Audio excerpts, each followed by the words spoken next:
మండలం పమిడిపాడు గ్రామంలో నరసరావుపేట నియోజకవర్గ జనసేన ఇన్ఛార్జి సయ్యద్ జిలానీ ఆధ్వర్యంలో భారీ బహిరంగ సభ నిర్వహించారు. నరసరావుపేట నుండి ర్యాలీగా బయలుదేరి ములకలూరు అగ్రహారం మీదుగా పమిడిపాడుకు ర్యాలీగా చేరుకోగా పమిడిపాడు గ్రామస్తులు అభ్యర్థులకు ఘన స్వాగతం పలికారు. ఈ కార్యక్రమంలో నరసరావుపేట నియోజకవర్గ టీడీపీ ఎమ్మెల్యే అభ్యర్థి డాక్టర్ చదలవాడ అరవింద బాబు, ఎంపీ అభ్యర్థి లావు కృష్ణదేవరాయలు పాల్గొన్నారు. అనంతరం నియోజకవర్గ జనసేన పార్టీ ఇన్ఛార్జి సయ్యద్ జిలానీ మాట్లాడుతూ టీడీపీ వాళ్ళు జనసేనపై అపోహలు పెట్టుకోవద్దన్నారు. ఎంపీ అభ్యర్థి లావు కృష్ణదేవరాయలకు ఇచ్చిన మాట ప్రకారం నేను, నా కుటుంబం, నా అనుచరులు, నా జన సైనికులు టీడీపీకి ఓటు వేస్తామని మా ఊరు నడిబొడ్డులో అందరి సమక్షంలో ప్రతిజ్ఞ చేస్తున్నానని అన్నారు. నరసరావుపేట నియోజకవర్గంలో ఎమ్మెల్యే అభ్యర్థిగా అరవింద బాబుని, ఎంపీ అభ్యర్థిగా లావు కృష్ణదేవరాయలుకి భారీ మెజారిటీ వచ్చేలా కృషి చేస్తామని అన్నారు. ఈ కార్యక్రమంలో ఉమ్మడి పార్టీ శ్రేణులు పెద్ద ఎత్తున పాల్గొన్నారు.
ముందుగా మన కోలాటి శ్రీ గారిని మాట్లాడవలసిందిగా కోరుతున్నా.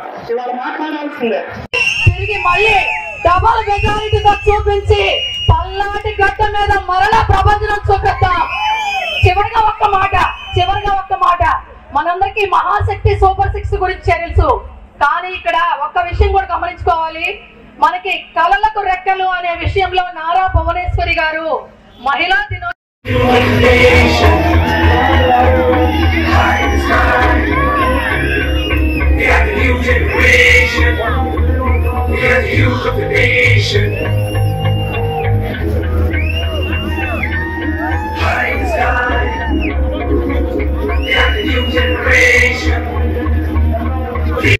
సంవత్సరాల క్రితం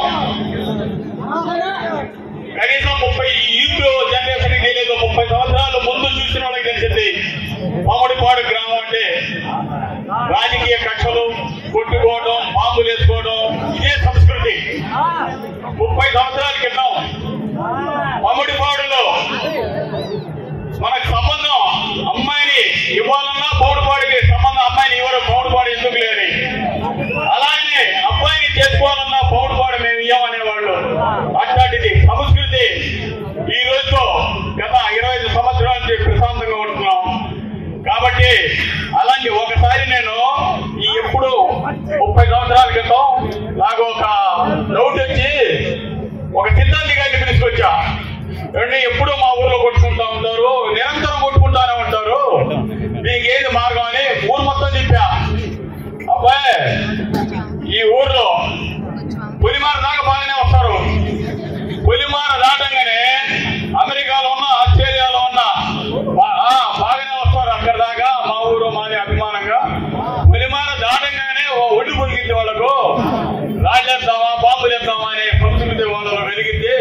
కాబట్టి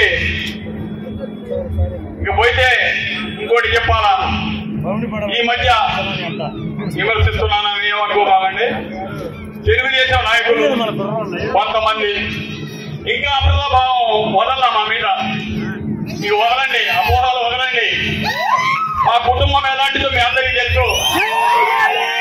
మా తాత 8 మంది సంతానం, మేము 8 మంది. ఇంత రిమార్క్ లేకుండా మాకు ఒక క్రమశిక్షణతో మా నాన్న మా తాత పెంచారు మాకు. కాబట్టి ఇకనైనా ఈ అప్రభావం జనసేన పార్టీని నిలువునా చేశారని కొంతమంది నాయకులు ఇక్కడ చేశారు. కానీ నేను సహించాను.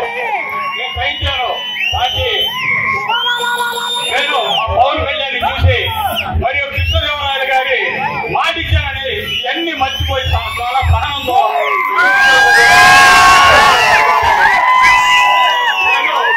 ఈరోజు చెప్తున్నా, నేను కానీ మా కుటుంబం కానీ మా బంధువులు కానీ మా స్నేహితులు కానీ నా వర్గం కానీ మొట్టమొదటిసారిగా తెలుగుదేశానికి ఓటేస్తామని చెప్పి